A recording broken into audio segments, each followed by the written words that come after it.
ప్రసాద్ అని పేరు పెట్టుకున్నారా? ప్రసాద్ అని పేరు పెట్టుకున్నారు. ఈ వీడియోను చివరి వరకు చూడండి. మీకున్న జాతకంలో ఎలాంటి సమస్యలు మీకున్నాయి? మీకు అన్ని కష్టాలు ఉన్నాయా?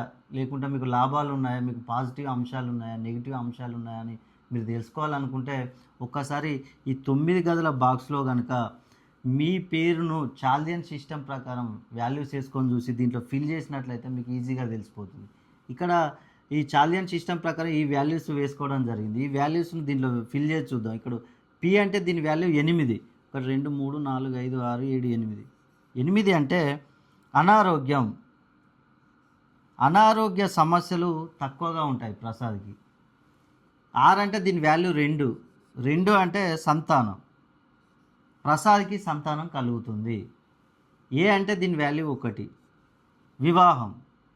వివాహం జరుగుతుంది ప్రసాద్కి. ఎస్ అంటే దీని వాల్యూ 3. 3 అంటే రిలేషన్షిప్. రిలేషన్షిప్లో అందరితో కలిసిమెలిసి ఉంటాడు. ఏ అంటే 1 వచ్చేది. డి అంటే 4. 4 అంటే రుణ బాధలు. రుణ బాధలు ప్రసాద్కు తక్కువగా ఉంటాయి. ఇక్కడ ఫిల్ అయినవి అతనికి పాజిటివ్గా ఉండేవి, అంటే సమస్యలు లేనివి. సమస్యలు ఉన్నవి ఫిల్ కానివి. ఇక్కడ 5 ఫిల్ కాలేదు, అంటే సొంత గృహం కట్టుకునే అవకాశం తక్కువగా ఉంటుంది. 6 చదువు. ప్రసాద్ ఉన్నత చదువులు చదువుతాడు, కానీ దానికి తగ్గ ప్రతిఫలం అనేది ఉండదు. 7 వ్యాపారం. అనేక వ్యాపారాలు చేస్తూ ఉంటాడు ప్రసాద్, కానీ నష్టాలు. 9 ప్రసాద్ విదేశీయానం చేయాలనుకుంటాడు, కానీ అంత ఈజీగా ఉండదు. అదేవిధంగా ప్రసాద్కు శత్రువులు కూడా ఎక్కువగా ఉంటారు.